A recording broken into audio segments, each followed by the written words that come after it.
Hello everyone.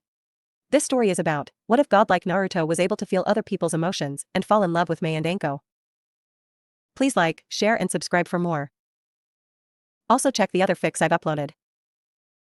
Now let's start. The shores that made up the coast of Mizu no Kuni were heavy with fog. The sun was nowhere in sight, and the air was thick with moisture. It felt like it could rain any minute now. The small fishing village the four-man cell arrived at was said to belong to the resistance. The war between them and the Lord Fourth Mizukage was heavily reliant on territorial dominance. Mizu no Kuni was made up of several islands, all centering the country's hidden village, Kirigakure no Sato, which was currently in the hands of the tyrant known as Hyuga. The man was leading a crusade to purge the bloodline users from Mizu. It was said that he thought them to be too dangerous to let live, so decided to kill his own people out of fear. Hundreds of thousands had already been slaughtered, and many more still lived in fear of his genocide. The other nations all decided to stay out of Mizu's business, letting them handle their own domestic affairs. The bloody and crippling civil war finally reached the Land of Fire citizens, in a way. A small scientific expedition into the waters that bordered Hai no Kuni and Mizu no Kuni turned into a massacre. The group of 6 civilian scientists, not a shinobi in sight, was captured by the Mizukage forces and executed on the false charges of espionage. Konoha received their heads a week later, courtesy of the Mizukage himself. Hyuga was a fool, because now, Konoha had him in her sights. She cried for his blood, and his blood she shall be given. The Mizukage was playing a dangerous game by poking the sleeping dragon that was the god of shinobi's wrath. That's why the Lord Third ordered a small contingent of Rohan to join the resistance and strike at Hyuga directly.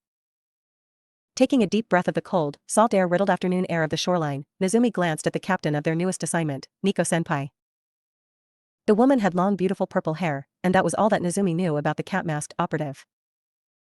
She was an ANBU through and through, she never took her mask off, at least since he joined the Corps 2.5 years ago. Nezumi knew better though, she was a warm person and thought the same as he and Inu Taicho, the team was just as important as the mission. That made it easier for him to suddenly be under her command. To his left was the official youngest ANBU agent in Konoha, Karasu, his best friend. The Chromast operative joined the fold half a year after the little incident that caused Team Ro to finally accept him. It came to no surprise to Nezumi that Karasu entered the Black Ops, the things the blonde felt coming from the young Uchiha amazed even him.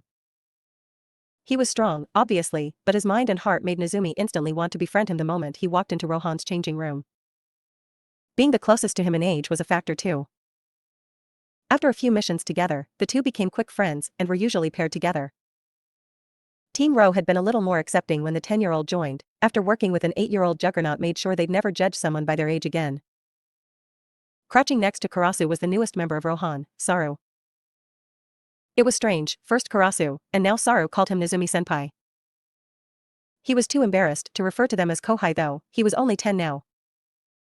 They were both at the very least 2 years older than him. Saru had shown a lot of respect to Nezumi right away, and that confused him greatly. The monkey-masked man had explained that he was somewhat of a celebrity among the younger operatives at HQ, even if it was just a rumor. A child with the strength of an entire army was what they described him as, and some even said that he was invincible. Nezumi was less than pleased about the rumors. His status as an operative was top secret, he was the Hokage's personal shadow, a silent defender. He didn't mind fame, but his Hokage had wanted him to be a whisper, not a poster boy for the village. They had Itachi for that. Of course, Saru was in his mid-20s, but that was apparently young enough to look up to the legend that was slowly coming forth. His thoughts were interrupted. Nezumi, find the resistance, we need to meet up with them and explain Hokage-sama's orders. Nico spoke, giving her first order as a captain. Nezumi nodded, already doing what he was told. The village was small and not a lot of people resided in it. That made it incredibly easy to lock onto the strong chakra signatures that he was sure belonged to the resistance. Done. They're not far from here, just northeast of this position, 10 minutes I'd say. Nezumi replied, waiting for the next orders to be given. Lead the way, she said, confident in his abilities. Having worked with the young blonde for the better part of 2 years made her a firm believer that he was in a league far out of her reach. She was just glad that he was letting her run the show, someone else that knew that they were the greater would have given her trouble during the entire assignment. That's why she respected Nezumi, he was far from arrogant and loved to cooperate with his team, always listening to orders and offering help whenever it was needed. Yes, Captain. And with that, he took off in the direction of the higher-than-average chakra signatures, leading the cell for the short duration. He took in the sights of the village as he raced across it. There were a lot of shops, and the ground of the shopping district was made of cobblestone, different. The people here looked so sad, and the young ANBU operative could feel their suffering. Good. Now he had more of a reason to fulfill his Hokage's orders. Yagura had to die. Like he said, it only took 10 minutes before they reached a seemingly random hut at the edge of a dock. Nezumi knew better, he could feel the shinobi below them. No one could escape his sensing capabilities, he was the greatest sensor in the village after all, able to feel the emotions and intentions of anyone in his range, which was incredibly large. Nodding to Nico, the mouse-masked boy fell back, allowing the woman to take the lead again. Stretching her arm out to rasp against the wooden door, she was cut off by a burly man with long black hair. State your business, Konoha. I've done nothing wrong, and you have no jurisdiction in this part of the world. His voice was gruff, matching his appearance perfectly. The scar that ran across the bridge of his nose reminded Nezumi of a chunin he knew to work at the academy. He didn't know the man's name, but he knew that if he went to the academy, he would want that man to be his instructor. He had a good heart. Nico chose her words carefully. We've come on the behalf of the Lord Hokage. We have jurisdiction anywhere we so please. She gave the man a respectful nod of her head. Konoha wishes to help wash away the red from the waters. We're here to clean house. There it was. The code the resistance used to identify friendlies. That little piece of information was invaluable to them. Without it, the resistance wouldn't have let them anywhere near their plans. What they say about Jiraiya must be true, the man was a master spy. Wait here for a moment, was the man's reply, disappearing from the door to enter the small shack. 5 minutes later, the man returned and ushered them into the hut, which would have looked strange to onlookers. The hut looked like it could only fit 2 of them in at the same time. The hut itself was just a ploy, what lay underneath it was the true hideout. The underground tunnel was very large, an experienced Doton user must have had a hand in creating it. The tunnel stretched out for a small distance, which led out in an even larger room. There were people scurrying about like worker bees. Nezumi chuckled, it was like a hive. So that must mean the absolutely beautiful woman with long, auburn hair sitting at the very large table in the center giving him a predatory glare like he was her prey was the queen. This should be fun. He thought to himself before joining Nico and the rest of the team in making their way to the obvious leader. The smirk on her face kind of excited Nezumi. So, Konoha finally decides to send assistance and all we get are 3 ANBU. She shook her head in mock hurt. I'm disappointed. 4, Nico spoke, you've been given 4 ANBU to your cause. Ah, but you're wrong, sweetheart, she retorted. The children only count as half an ANBU, her smile was still as sweet as it had first been. So I've been given 3, such a shame too, I really could have used the help. Saru decided to speak on behalf of Karasu and Nezumi. You're going to eat those words later on, beautiful. Nezumi sighed, Saru was always hitting on women. Even now, in a foreign country and in the presence of what the blonde could feel to be a powerful kunoichi. The woman's predatory smirk intensified. Yup, Nezumi definitely liked this one. Oh? Now I just can't wait to see what the youth of Konoha is capable of. She almost sounded genuine, but she couldn't escape Nezumi's abilities. No matter how good of a liar she was. Our Hokage has given us orders to shadow the resistance and assist in any and every way possible. Our goal is to get Yagura alone with Nezumi here. She informed the woman, gesturing to the smallest member of the cell. A delicate eyebrow rose on the beautiful woman's face. And why would your Hokage wish to have a child confront a Kage-level Jinchuriki? Nezumi was glad that he had his mask on, because if he didn't, everyone would have seen the absolutely terrifying smile on his face. The Lord Hokage wishes to end the life of the Yondaime Mizukage. The easiest way for that to happen is if we wake our sleeping comrade. The blonde really loved how his team understood him so. He would have started laughing if he hadn't trained so hard to be capable of keeping his emotions in check. The woman was now really confused. He guessed that she'd never met a monster before. Black Harbor, Terumi Mei began, is a loyalist-controlled prison. It houses a good portion of our people. Here, an angry expression flashed across the woman's face. The ones the bastard keeps alive. It had only been a few hours since the Team Roe contingent met with the resistance, and they were already being put to work. Karasu was indifferent. Saru was annoyed. Nico was ready to serve. And Nezumi was excited. If they could help win the war for the resistance, Kiri, with whoever became the Mizukage, Nezumi, thought it would most likely be Mei, would be indebted to Konoha.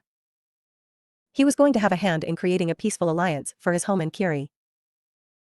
He would save so many lives. And take so many more.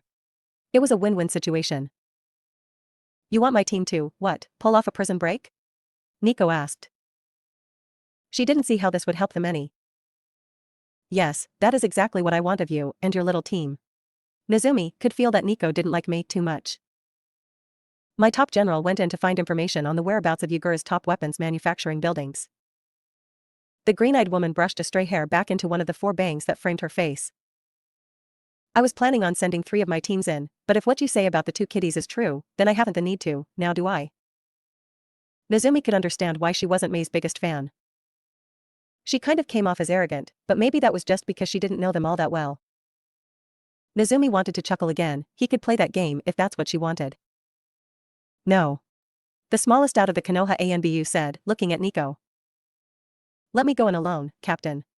Ah, there it was. The emotion he was looking for from the auburn-haired woman, incredulous. This doesn't call for the 4 of us. He turned his masked face towards Mei. I should be more than enough. Any more would be overkill. While Terumi was shocked into silence, Nico was mulling it over in her head. Nezumi usually never outright asked for a solo assignment, he was just given them because he was the only person strong enough to take them on. So why was he doing so now? That's when she realized what he was thinking. The resistance didn't trust them, and worse, they thought they weren't capable. That little genius. He had worded it as a suggestion, giving her the authority to make the decision. He knew she was worried that he would try and take over, and to squash those thoughts, he showed she had seniority in front of the others. He also knew that the only way for the resistance to realize just how valuable the team was, they needed to be shown that they were more than capable of fighting the good fight. If the youngest of the group could take down an entire prison filled with enemy combatants, not only would the cell be shown respect, but he'd be showing them Konoha's might. It did everything that both they and Konoha needed all in one go. It still astounded her how the boy was able to think and strategize to win the game with only one move. He truly was the monster he claimed to be. It just took her a while to fully understand what that meant. Permission granted. Nico nodded her head, both in confirmation and thanks. She was sure he could feel her gratitude. Do as you see fit to complete the mission. Nezumi got the message. I agree, and thank you. Yes, Captain. Wait a minute here. Mei finally spoke up. You're really going to just send the one kid? She couldn't believe the boy was as strong as they were implying him to be, she just couldn't. She knew that Konoha was the greatest of the 5, and that they produced child prodigies in bulk, but this was just ridiculous. What the hell did they feed their children in that village? Yes. Nezumi is very special, and more than capable of accomplishing the required task. Nico replied. Don't be so quick to underestimate the ninja of our village. It's far mightier shinobi than you. Nezumi wished he could laugh, that was a good one. And it was the truth, which made it even better. Mei was silent for a moment, her narrowed eyes on the blonde boy. Then she relented. Fine, but if he gets my people killed, it's on your heads. Nezumi cocked his head to the right. His suspicions were correct, she was beautiful at every angle. Sarutobi Hiruzen sat at his desk in his office, once again stuck doing paperwork. It really became overwhelming at times if he didn't take much-needed breaks. Speaking of much-needed breaks, Jiraiya-kun, it's good to see you again. He said to seemingly no one. That's when the aforementioned Sannin seemed to melt out of the wall, his camouflage technique deactivating. Damn, sensei, you're almost as good as the gaki. Student spoke to teacher, his ever-present smug smirk on his face.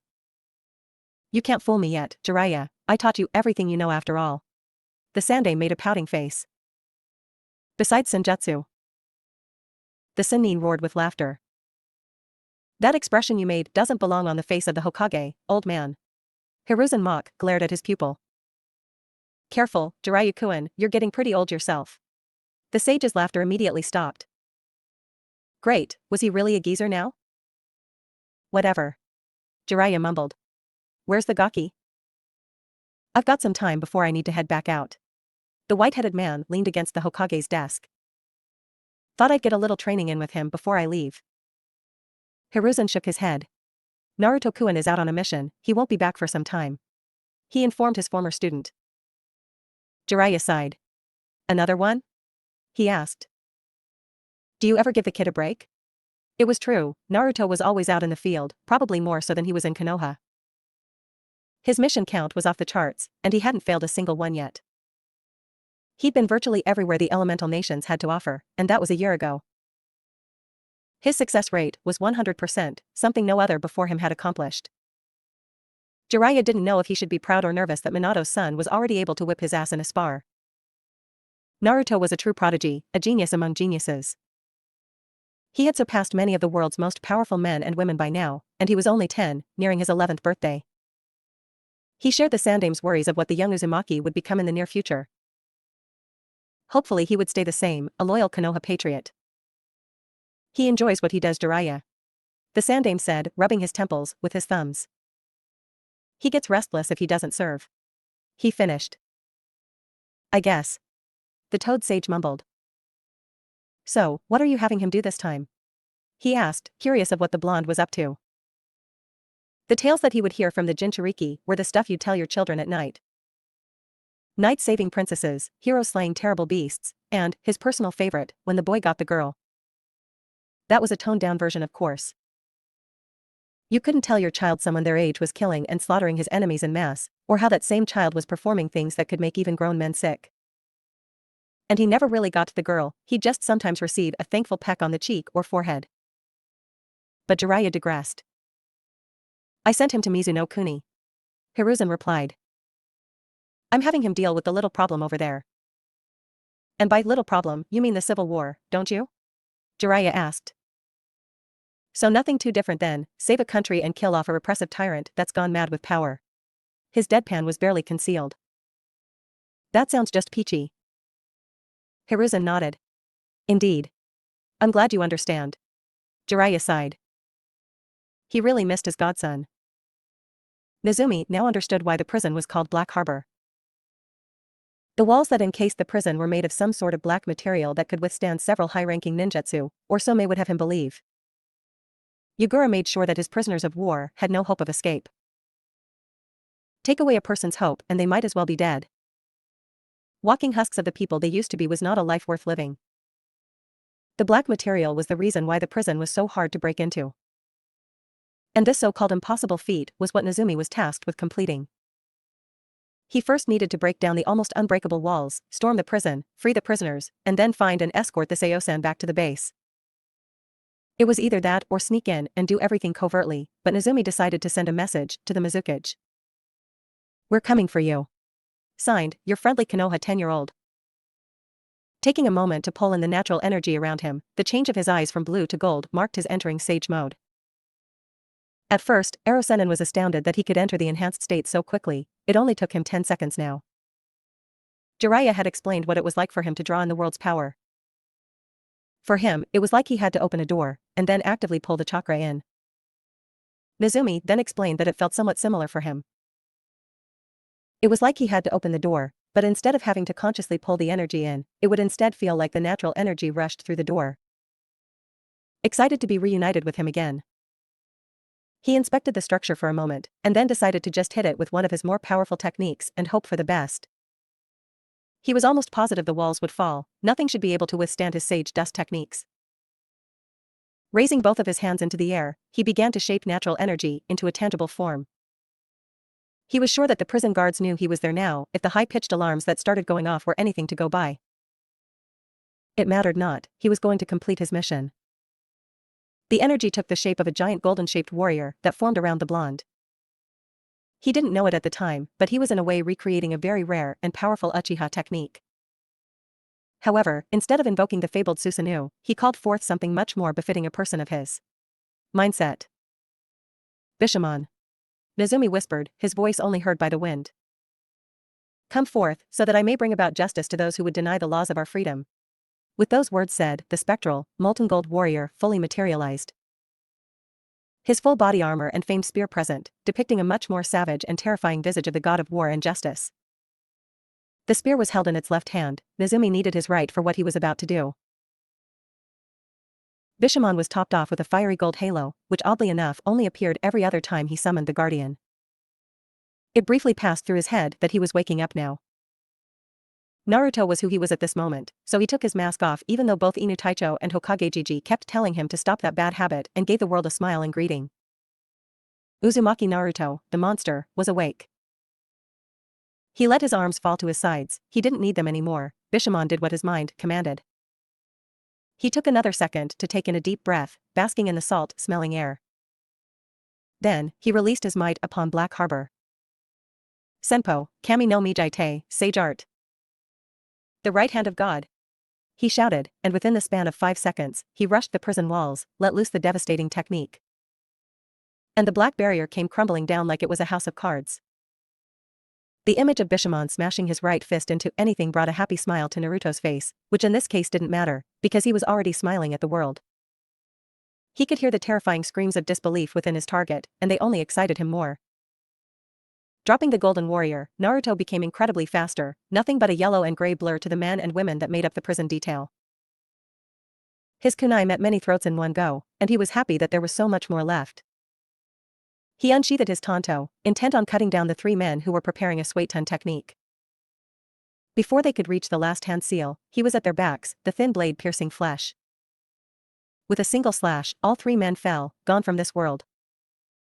While in sage mode, his awareness was heightened to such a degree he practically had eyes in the back of his head. This awareness was to thank when he dove to his right, an absolutely enormous fireball smashing down on his previous location soon after. He took a look at the woman who had tried to turn him into ash and smiled. So she wanted to play with fire, did she? He sheathed the tanto he wore on his back, and held his hands in the tiger sign. He was going to fight fire with fire then. Katan, Goryuka no Jutsu.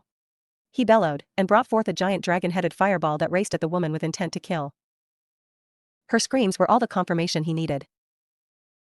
He repeated the fury with his kunai, ending the lives of 10 more guards, their crimson blood staining his bare face with its warm feeling. He didn't quite like the feeling so much as it was just a reminder that he was doing what he was born to do. He stopped, already done with the set of seals required for the technique he had in mind for the 7 shinobi blocking his path into the prison itself. Futon, de Tapa. This particular jutsu was only a C rank, but with the amount of chakra that Naruto pumped through it, it could easily be an A rank.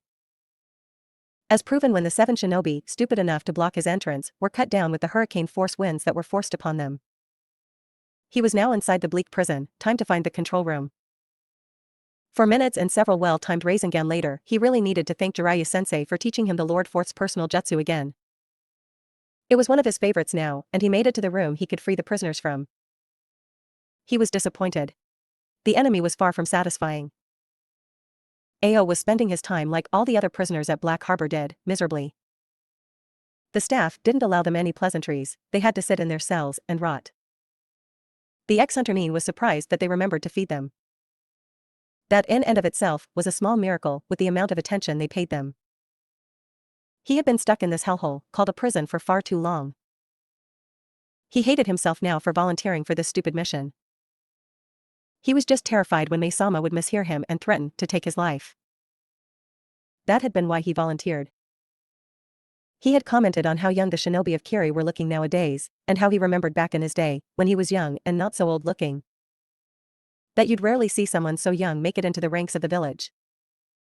That, somehow, translated into him calling the powerful Kunoichi old, and therefore unable to make a man fall in love with her age-riddled body. Ao had no idea where she got that from his little side remark, but the woman had promptly threatened to kill him, and that's how he ended up stuck in here, on his own accord no less. The things he did for his country. That's why, when he heard the alarm bells going off, he had shouted for joy, which was not befitting of a strong man at all. He was just so tired of the nothingness that made up his days for the last 2 months. At least he got the information he came in here for, so that made it, at the very least, worth it. That thrice-damned Yugura was an evil genius. He had constructed a weapons factory underneath the village of Shio, which resided on the farthest of the southern islands. It was going to be a pain in the backside for the resistance to get to, it being so deep in Yugura's territory and all. They'd need the backing of several powerful shinobi, which they possessed, but the casualties would almost make it not worth the trouble. Unless they somehow convinced another village to assist them, Ao was thinking that the weapons factory would remain untouched for a good while now. Not long after the alarm was raised, did his cell door open. The resistance did an excellent job with this one. He thought Mei-sama would send 3, maybe 4, teams to extract him, but the speed at which he was released from his cell would make him believe she'd sent 6 or 7. Did he really mean that much to her? His delusions were severed when he heard the young male voice call his name. Ao-san. The blue, moosed-up-haired man turned to where he could hear the voice. I'm looking for an Ao-san. Does anyone know where Ao of the Resistance is? Why was there a child calling his name? You there, boy. Ao called out, wanting to know what was going on. Where were the teams that broke him out? I am Ao of the Resistance, what is it that you need? He emitted an annoyed feeling. Why was there a boy looking for him? Ah, so you're Ao-san. Good. Mei-san has sent me here to retrieve you. He sighed. But I guess we don't have very far to go though. Ao raised an eyebrow. Why would Mei-sama, he put extra emphasis on the proper way to address the powerful woman, send a child, to Black Harbor of all places, with the retrieval team? He asked. Confusion lacing his words. The boy scratched the back of his head. I am the retrieval team. He laughed somewhat sheepishly. It's just me. Ao was silent for a long moment, an owlish look on his face. Did he just hear that correctly? Did this young blonde boy just claim to do what he thought 7 teams had done? Was he claiming to have broken into Black Harbor, taken out all of the guards, and then set him, along with everyone else being held captive, free by his lonesome? He was so shocked that he missed the boy slightly chuckle. He didn't know it yet, but Naruto could feel how astonished and disbelieving the Kirinin was. Come, your commander is closer than she should be. It was Naruto's time to be annoyed. Did the woman truly underestimate Konoha? They were the strongest military force in the elemental nations, for a reason. Ao nodded dumbly, and followed the boy he just realized was a Konoha Anbu of all things. Was the leaf really so far ahead of Kiri that their children outstripped experienced jonin? When the boy identified as Nezumi left with the guide who was to escort him to Black Harbor, Mei had followed shortly after. She had taken a small team with her too, so when the boy realized that he wasn't as strong as he thought he was, she could step in and do what needed to be done. What she had witnessed truly opened her eyes to how outclassed they were compared to Konoha.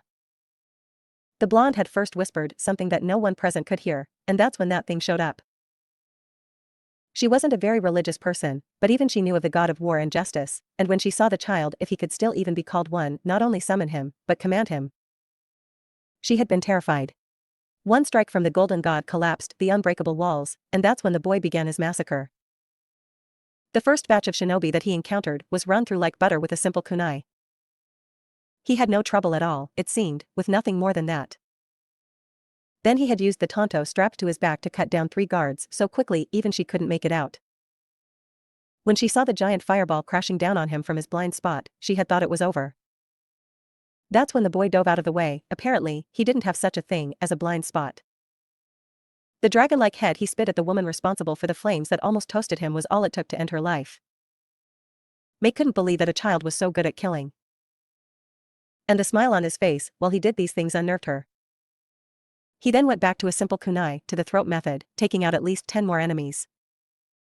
After he was blocked by what looked like to be 7 shinobi, he unleashed an absolutely ridiculous amount of force in the form of a futon jutsu.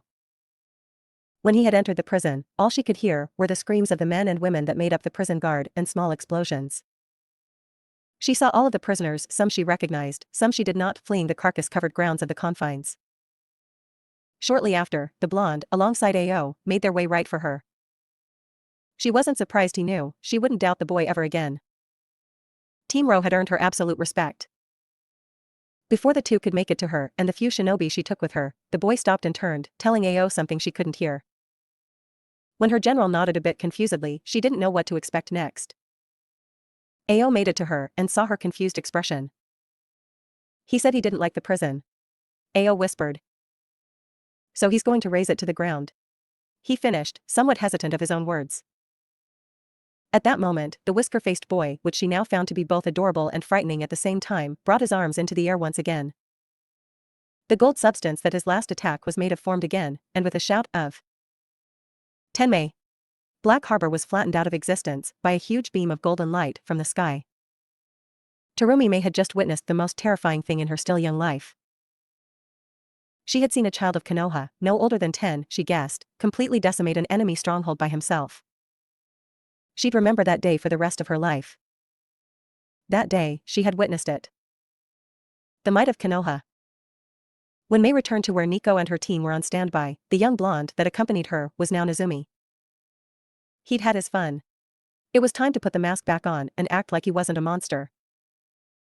Nico smirked under her porcelain mask. The way the leader of the resistance kept glancing at her kohai told her all she needed to know.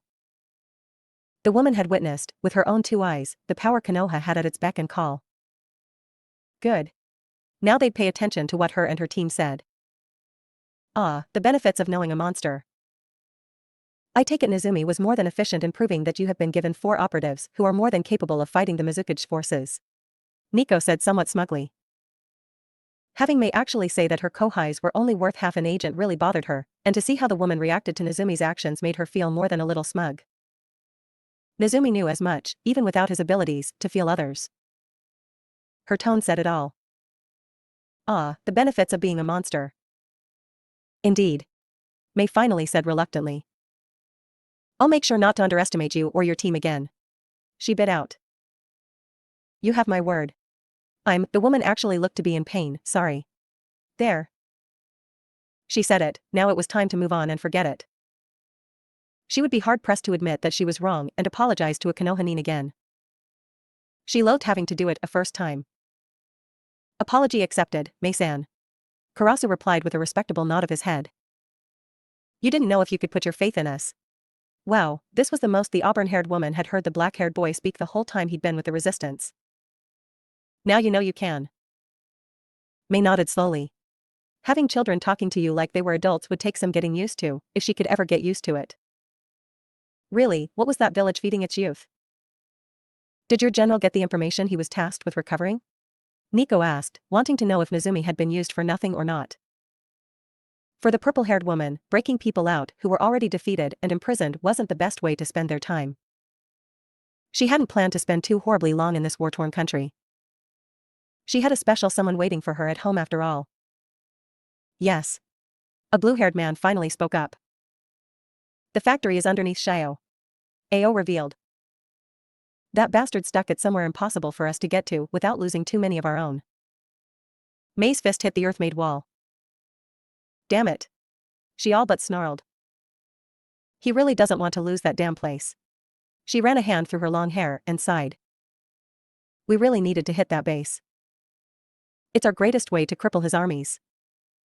Nico thought it was a smart idea. Taking out the man's weapons factory would slowly make his men's supply dwindle down, causing more of them to lose battles with the resistance, not having the equipment to properly fight back. More deaths would lessen morale, which would then cause even more deaths. It was slow and subtle, but it was a smart move. The smallest of bug bites could fall a giant, and Team Ro knew it. Nezumi was practically the epitome of that very saying. Very small. And very deadly. Very. Saru looked at Nico, a silent request to speak. He was given it in the form of a nod. Mei-san, if I may, I have a proposal you should consider. Nezumi smirked. Saru might not be very lazy, or constantly spam the word troublesome like the rest of his clan, but the pineapple-shaped hair was a dead giveaway. The man was a Nara, through and through. And no other clan in the world could claim to be more tactically and strategically proficient than the deer-herding clan of Konoha. Nezumi turned his gaze to Mei and smirked under his mask when he felt her nervousness. Mei-san, he began, Saru is our team's greatest strategist. You should take whatever he says serious. He felt Saru's gratitude at the kind words. It could help liberate your country. Mei nodded, not wanting to argue with the boy's words. She had underestimated the small cell from Konoha once already, and that had proven to be a bad idea. What is it you wish to suggest? She asked him genuinely. She wanted her home out from underneath Hyuga's cruel reign more than anything. If she had to play nice with the leaf, then she would. Her ego meant little if her people continued to stain the shores red. Mizu was more than ready to leave war behind and enter the nice long vacation that was peace. Too many innocents had died already. Saru once again glanced at Nico for approval. After seeing Nezumi show her so much respect, he would be damned before he showed her anything but the same. His age didn't matter, the blonde boy was Saru's hero. After receiving another movement of his captain's head to continue, the Nara ANBU operative began to explain the plans he had created in the seconds he had heard them bring up the problem they were facing. He knew it was a good idea to familiarize himself with the geography of Mizuno Kuni before leaving for the mission. That, added to his already brilliant mind, was truly nothing to laugh at. He wondered if this made him what Nezumi called a monster. He sure hoped so. After his explanation was finished, Nico and Mei were confused when they saw Saru staring at the base's ceiling, obviously lost in his own thought. And Nezumi nodding slowly at said monkey-faced man in an approving manner. Why did the blonde have both of his thumbs up? Did they miss something? Karasu, like always, was watching the happenings with indifference. Nezumi sighed in content when he fell down on the bed Mei had said he was free to use, both mask and shirt forgotten on the floor. It was the most comfortable thing the young agent had felt in a long time. The ANBU's commendations were meant to be functional and nothing more. Comforting things apparently dulled the senses. Nezumi thought it was such a load of bull. He loved Hokage-Gigi, he did, but the man was such a cheapskate. Another sigh left his small lips, the bed really was comfortable. He had a whole 10 hours to rest his body for tomorrow's assignment, which relied heavily on him and Karasu. The rest was very welcome. The young blonde was a juggernaut in many cases, stamina being one of them, but even he got tired. The small team had only stopped twice in the 3-day trip to Mizuno Kuni. They didn't even take a boat. Nico had the team run the entire ocean that lay in between Water Country and Hino Kuni. Afterwards, he had been sent to single-handedly take out an entire prison. Yes, he had volunteered to do so, but that was a moot point. The resistance needed to be shown what they were given. He was the only one who could show them properly. So when the beautiful woman had accepted Saru's plans and shown them to where they would be sleeping for the majority of the time they were in Mizu after the small tour of the subterranean base, the blonde had been more than thrilled. When she revealed that they had separate rooms, he had been surprised. The woman must have been really impressed by his actions, because now she was treating them almost like royalty. He may have been over-exaggerating though, because even lower-class citizens had their own rooms and beds. But it had been years since he moved into ANBU HQ, and the small closet that was considered a room and the paper-thin mat he slept on was beginning to get old. He willed his eyes open, his ANBU training not letting him fall asleep until he inspected the room he was in. Even though he knew they wouldn't turn against them, the years of training had drilled into his brain that non-Konoha shinobi were always the enemy. He was in an average-sized room, the same color as the earth it was made from. The bed took up a lot of the space, being 4 times the size of his mat back home. Now that he thought about it, it was a bit strange. Why did he have a king-sized bed? There were 2 medium-sized nightstands on each side of him, both having random things thrown on them like someone used them regularly, also confusing. The right side of the room had what Nezumi thought to be a walk-in closet. He couldn't tell from his position propped up on his elbows, but he would wager that it was full with someone's clothing. He didn't know why, but it seemed like he was given someone else's room. It could have been on accident, or maybe the person was gone for the night or was no longer with the resistance. Whatever the reason may be, he didn't really care at the moment. He was exhausted and ready to drift off into slumber for the remaining time he had left for relaxation. In his tired state, he had forgotten to check on his team's position, like he always did when he was out of the village with comrades. Not 5 minutes after he had closed his eyes to try and relax, did the door to his temporary room slide open. His eyes opened and he went upright. Of course he had to accidentally be given someone else's room, nothing could just be easy, could it? Before he could sit up completely, he was gently pushed back down into the soft sheets of the bed covers. "Where do you think you're going, cutie?" A female voice purred in his ear. He immediately recognized the voice as Terumi Mei, the leader of the resistance. If he couldn't feel the emotions of the woman, he would already have killed her 3 times over by now. He'd never been so grateful of his abilities. "I was going to go find myself a new room to sleep in," he replied with a perfect poker face. He couldn't afford to show emotion and give her the wrong idea. "This one obviously belongs to you." Mei tightened her grip on the boy's shoulder. Don't be so quick to leave a woman when she hasn't said what she wants to say." She purred in his ear again. He wondered if she actually thought she trapped him.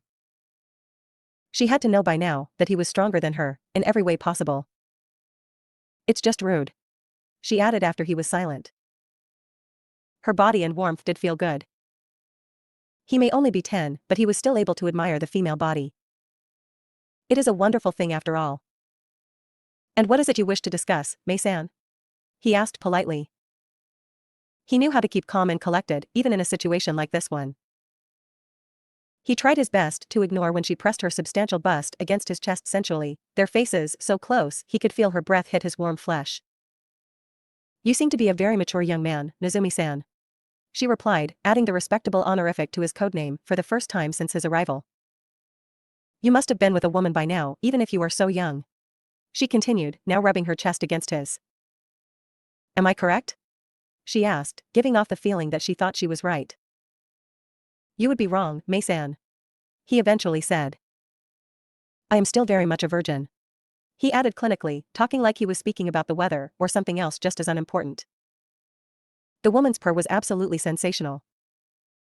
Ah, so I'd be the first to taste this incredibly yummy-looking flesh then. She licked the boy's bare neck. Good. Naruto sighed, he really hated to have to do this. He took her wrist into his hand, gently guiding it away from his body. I'm sorry, Mei-san, but I cannot sleep with you. He sighed again. He really hated his abilities sometimes. I feel I am too young at this time to have sex. He pulled her other hand off his body. I hope you can understand. He finished, sighing once more. Mei pouted. Don't be like that, cutie, it's normal for shinobi to have sex at young ages. Our lives aren't very long. She tried to reason with the boy. It was true, too, shinobi weren't guaranteed to live long in their line of work, and so releasing some of their tension through sex was a common occurrence. Still, Nozumi was 10, and most 10-year-olds didn't even know what sex was, never mind be interested in it. The Uzumaki really hated that he wasn't like most 10-year-olds at times. Right now being the case in point. It wasn't that he didn't want to sleep with her, because he did, he really did. It wasn't even because he was embarrassed about the size of his equipment, because he really wasn't. If anything, he was proud of his size actually. For a 10-year-old, for any age actually, he was more than adequate.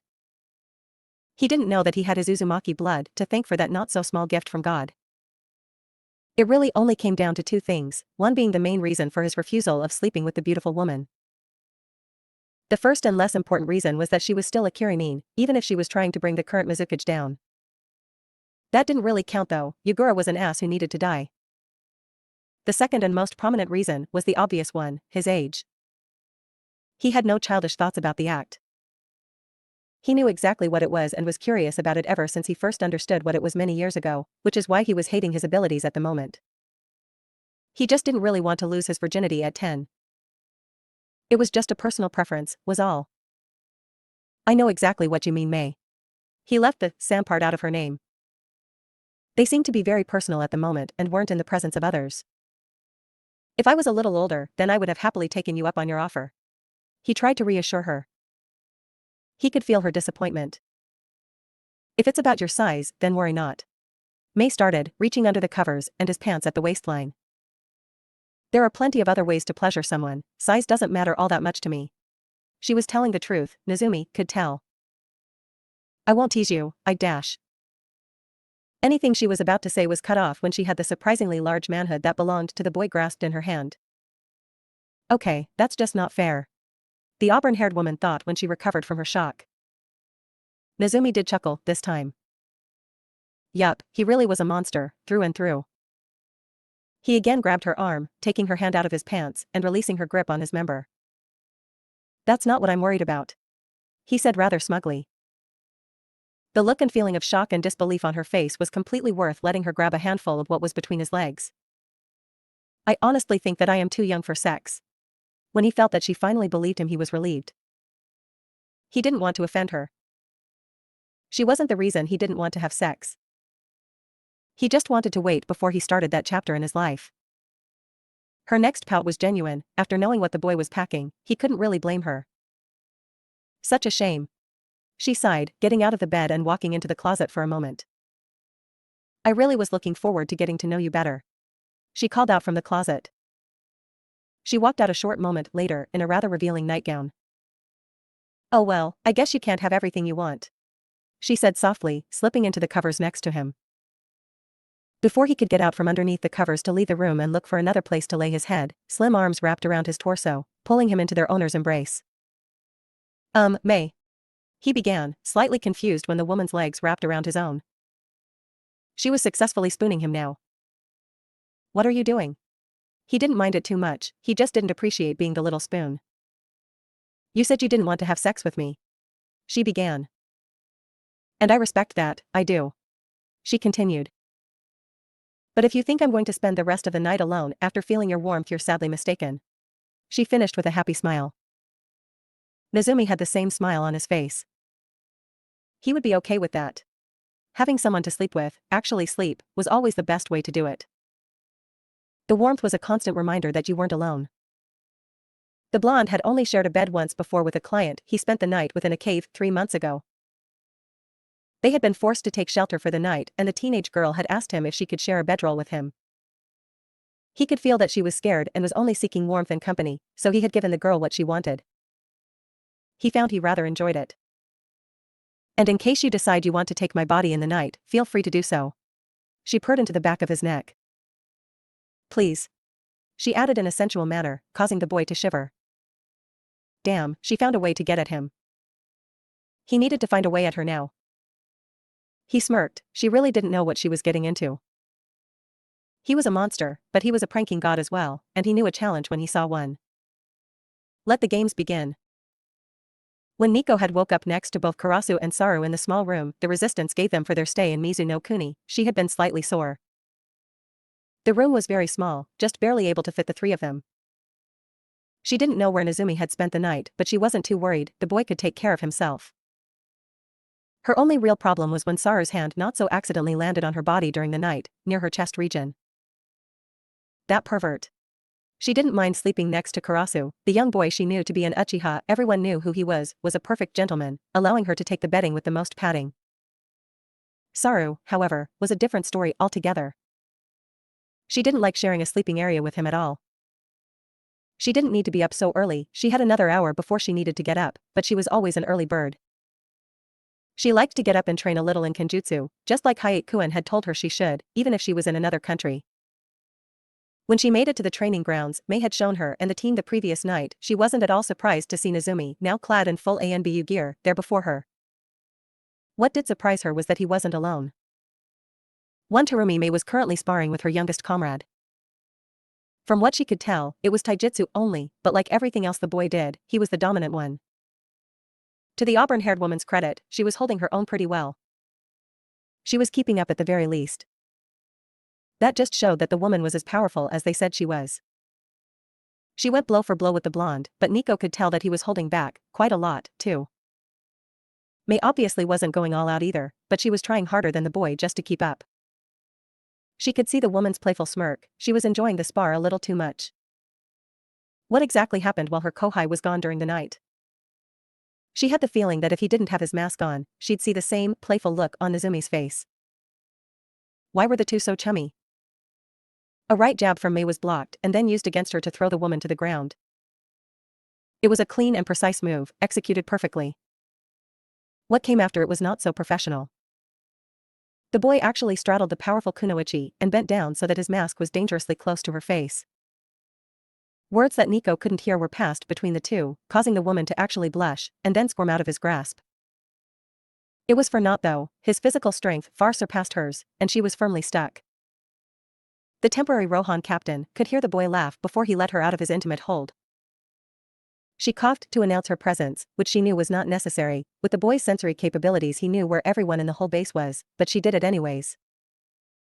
She knew he could feel her uncomfortableness with the whole extremely close contact that he was sharing with the leader of the resistance, but she still thought it best to voice her opinion. He was 10 for crying out loud.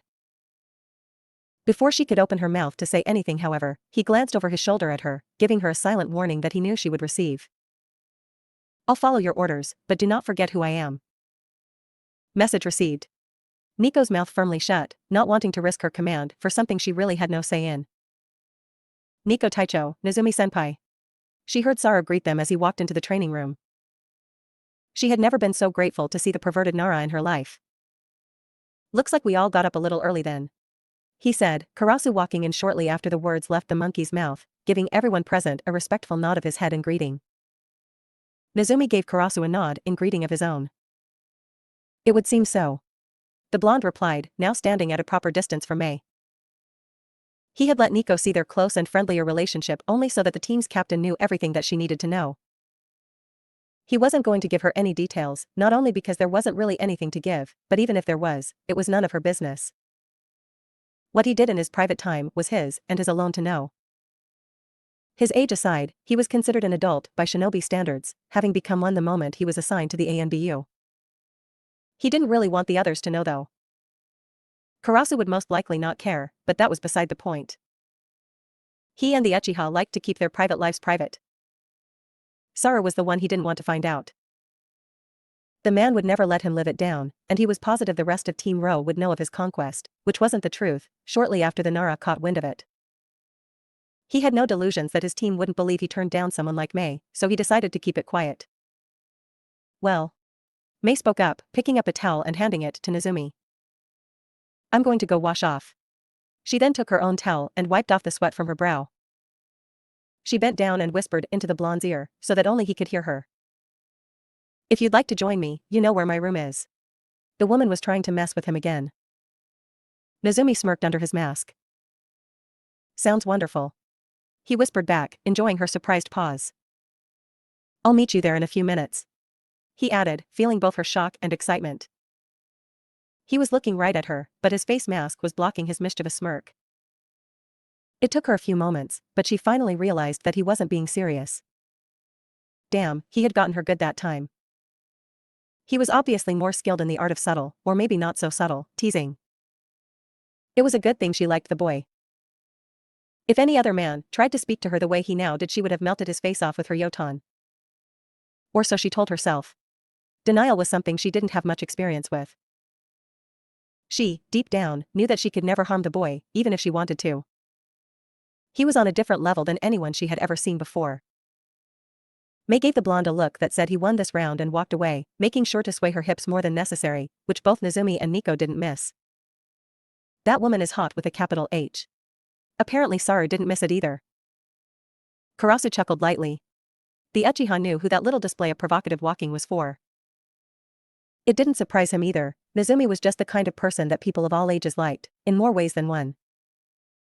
"Let us spar for the remaining time we have," Nico said, getting the attention of the 3 males she had under her command at the moment. "We don't want to dull our senses." That little remark forced Nezumi to remember Mei's offer last night. He really wished he was older and more prepared. All well, there would always be plenty fish in the sea later. And who knows, when he did age a little more, he might just get the offer for sex from the auburn-haired woman again. A monster could dream, despite popular beliefs. After the hour of training, the Konoha ANBU team found themselves in the large room they first entered upon their arrival to Mizuno Kuni. Sitting on one side of the large meeting table was Terumi Mei and Ao, on the other was Nico and Nezumi. Both Karasu and Sara were standing, letting their senpai sit as a sign of their seniority. It was strange to most of the resistance, they all knew that Nezumi was the youngest, yet the boy had seniority over 2 older operatives. Word had already spread around the resistance in the short time Nezumi had returned from Black Harbor of his actions. A lone boy had crushed the Kiri prison with ease, and that very boy was a Konohanin sent with 3 others to assist them with their cause. The people finally had another hero, Mei being their first to look up to. Hope was slowly returning to the hearts of the resistance, and it had been no more than 16 hours since the ANBU arrived. After Mei had seriously considered Saru's plan, she had concluded that it was brilliant and simple. It wouldn't have worked, however, if everything he said that needed to fall in place didn't happen, or the super-powerful blonde wasn't with them. Fortunately, and rather amazingly, everything that the monkey-masked agent had said was necessary, did in fact occur. Mei was beginning to believe that all of Konoha's shinobi were in some way terrifying. The strategic thought process of the operative who came off as a pervert was absolutely mind-blowing. The fact that his plan was incredibly simple and completely ingenious at the same time made the woman's head hurt. The plan was as follows: have Nezumi and Karasu attack several of Yugura's bases on every island physically possible in the span of a week. And, like Saru knew his senpai would do at Black Harbor, allow 3 or 4 Kiri loyalists return to the Mizukage to report what was happening. Once word had reached Kiri and its forces that children were responsible for the fall of so many outposts, not only would it lower morale, it would get the attention of the man they were sent to kill. Once Hyuga was given so many reports of mere children destroying his forces slowly, he would be forced to intervene personally, falling right into the trap that was laid out for him. Once he was in Nezumi's sight, he would soon be gone from this world. It was simple. It was elementary. It was, in Saru's words, untroublesome. Nezumi said he didn't spam the word, not that it was banned from his vocabulary. It would also allow the resistance ample time to prepare for what was to come after the week-long havoc spree. The destruction of the weapons factory would commence a few days afterward, and with that, added to all of the other chaos caused by the young ANBU agents, the resistance would take their first real step in winning the war. Mei was overjoyed. Mizu no Kuni was so close to freedom and equality for all her people she could practically taste it. It was only a matter of time now, and not much of it. She really needed to find a proper way of thanking Konoha for sending her the knight in shining armor that went by the codename Nezumi. So, we all know what our assignments are, right? Mei asked, getting nods from all present. Good. Her voice was low, but everyone could hear her with clarity. Let's send our enemies straight to hell. She finished with a smirk that Nezumi knew all too well. She had found her inner monster. The following week had gone off without a hitch. Nezumi and Karasu had been going from base to base, raising them all to the ground like it was a holy crusade. They were alone, the rest of the Rohan contingent staying with the resistance, helping to prepare for the raid that was to come. It never ceased to amaze Nezumi how efficient Karasu was when in battle. The Uchiha was only 13 and he was the closest to Nezumi out of the 4 that were with him in strength. The blonde realized that he couldn't really say anything when it came to someone's age, him being 10 and all, but he was a special case. He was born with a power no one before him possessed. Yes, there were other Sannin, but none of them were born so closely intertwined with natural energy like he was. So, for Karasu to show such prowess, with only the Sharingan to aid him, was no small feat. Nezumi could feel his closest friend's heart. The boy was a pacifist only taking lives so that he could protect his village. In a way, they were alike. Nezumi only enjoyed being a monster to protect his village. He didn't like to cause the innocent suffering. He was in a country torn by war to stop that very thing right now.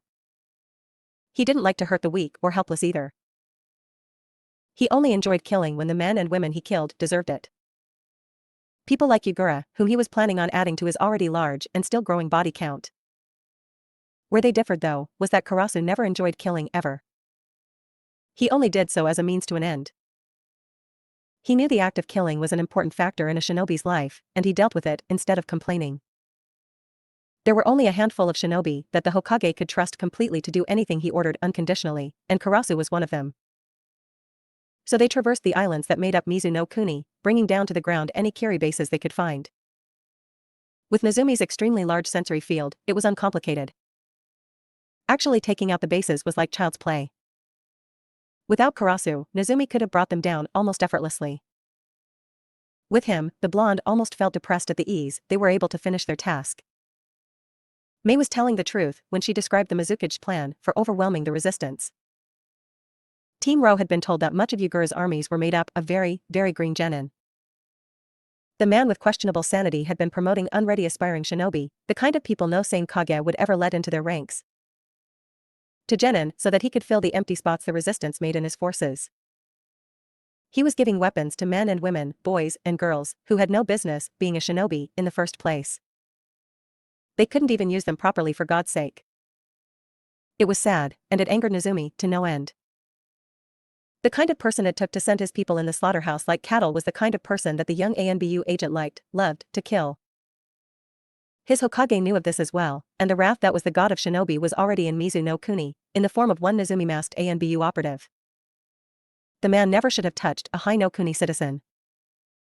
He would die for that now. Konoha would have her vengeance. Nezumi.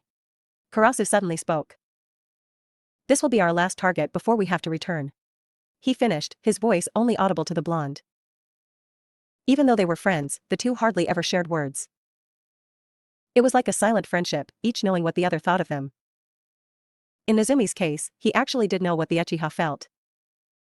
HN. Nezumi replied. He already knew as much. The week had been a slow one and the blonde couldn't wait to return to the resistance. Mei had told him that when he returned, he was welcome to sleep in her bed with her again. She had enjoyed his company, too. Nezumi couldn't wait. They could see their target in the distance. Karasu activated his Sharingan. The walls were a light shade of gray. The exterior was reinforced with metals, 3 different kinds. The guard's tower had 2 men inside it. Both were of short stature, no older than 20 if their complexion was anything to go by. 15 traps set, they were getting nervous. Good. Inside the fortress, the walls were made up of some kind of hardened clay and wood. Flammable. The ground was nothing but earth. Good. The cobblestone they saw in the markets would have been inconvenient. Conclusion, it's going to be just as easy as the other 80. All of this happened in the time span of 3 seconds. Itachi had mastery over the Sharingan most adult Uchiha couldn't hope to accomplish. Time to work. Karasu could see Nezumi take off his mask in his peripherals. The vicious smirk on his face told him all he needed to know. Naruto was awake. The monster was off its leash. Time to play.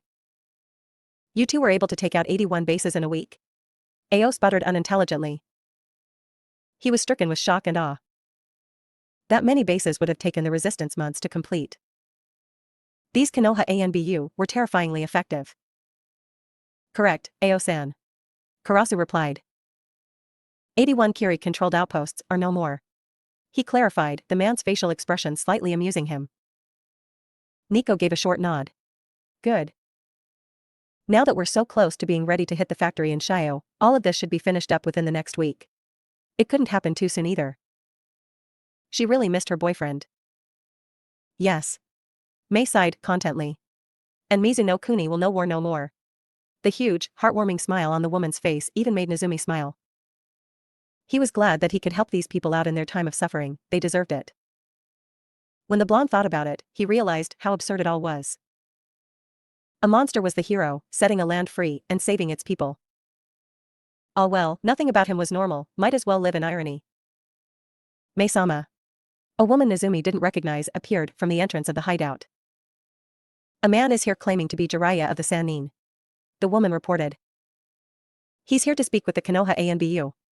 She finished, giving Mei a deep bow before vanishing again. Mei raised an eyebrow. Did Konoha send a Sannin to help me as well?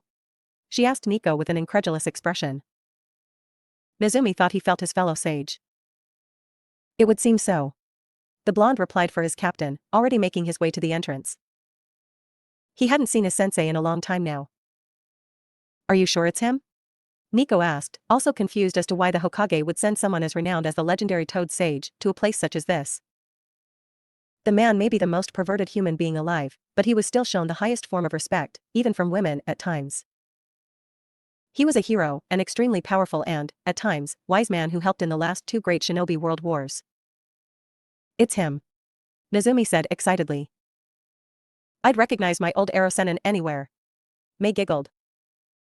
This was the first time she'd seen Nezumi act, even if only a little, childish. It was a welcome sight, it reminded her that he was still human, capable of things, besides death and destruction. The blonde disappeared into the small tunnel that led to the hut above, and when he returned, sure enough, the aforementioned Sannin was with him. Nico, Karasu, and Saru all immediately bowed their heads. Lord Jiraiya. Nico greeted. She was in the presence of a living legend. The man gave them a nod, allowing them to rise. So. The Sannin said, taking a moment to look around the underground base. What are you up to now, kid? You know, just a little mission Gigi wants done. What about you? Everyone present sweat dropped. He was speaking so casually about something so important to someone so legendary, like it was the most natural thing in the world. Not to mention his completely disrespectful way of addressing the leader of Konoha. You better not be here for your research, Ero-sennin. In case you haven't noticed, we're kind of busy with a war right now. He added, narrowing his eyes at the older man underneath his mask. Jiraiya waved his hand in a dismissive manner. Nothing like that, kid. He replied, smiling at his godson. I just thought I'd come and see how you were doing. I haven't seen you in a while, you know. He finished, using his large hand to mess up the boy's hair. Nezumi swatted the hand that was attacking his already messy hair away, mumbling something about old perverts. Well, since you're here you can help us on our next assignment. The blonde said with a smirk. You can have a hand in freeing Mizu. Mei took this as a way to enter the conversation. That would be wonderful, Jiraiya-sama. That was her first mistake. With the help of both Nezumi and yourself, the resistance is sure to win. Because now the pervert saw what a beauty she was. Oh ho! Jiraiya shouted, steam seeming to rush out of his nose. And what do we have here? His voice was now annoying Nezumi. Such a beautiful woman as you should be sitting on a throne with a crown on her head, not in a place like this. He used his hands to gesture to the earth-made base. That was his first mistake. Nezumi was about to say something about him leaving her alone when the auburn-haired woman seemed to glide towards him. I made this comfortable base, Jiraiya-san. She said in a sickly sweet voice, causing the Sennin to shiver. Are you trying to say that I am not proficient with Doton? Jiraiya gulped. Nezumi chuckled before he rescued his terrified sensei. Mei-san, we need him alive so that he can help us when it's time for the raid. Mei sighed, but relented. Thanks, kid. One Sennin whispered to another. Nezumi shook his head. When was his sensei ever going to learn? So, the crazy bastard sent their heads to sensei then. Jiraiya repeated with his voice, now serious. When he became like this, like the respectable veteran shinobi that he was, everyone paid attention to him. That sounds like something sensei would send someone like you to retaliate for. Naruto, his mask was off and he was able to truly be himself in front of the man who had familial feelings for him, nodded his head in agreement. He knew he was the Sandame's top operative by now, up there with Inu Taicho and Karasu. Whenever there was an important issue that needed to be handled, with a 100% guarantee of success, Naruto was the person to be sent. Especially when it came to missions that involved a lot of destruction and mayhem. Yugura tried to play games with Gigi, which was not something he should have done. Naruto replied, rubbing the back of his head absent-mindedly. He'll soon know the consequences of his foolish actions. He finished, stretching his back with a resounding pop. Death to those who purposely try to harm Konoha or her citizens. Jiraiya finished what his godson was implying. Naruto nodded, making his way to the door where he paused and looked back at the white-haired man. Hell hath no fury. He whispered before leaving Jiraiya's personal room. He was tired, and he couldn't wait, so share a bed with the beautiful kunoichi named Terumi Mei again. The blonde's unfinished sentence was left to the breeze inside the base. This was all for now. Thank you for watching, I hope you liked it and that you will be back for more. Please like, share and subscribe. See ya.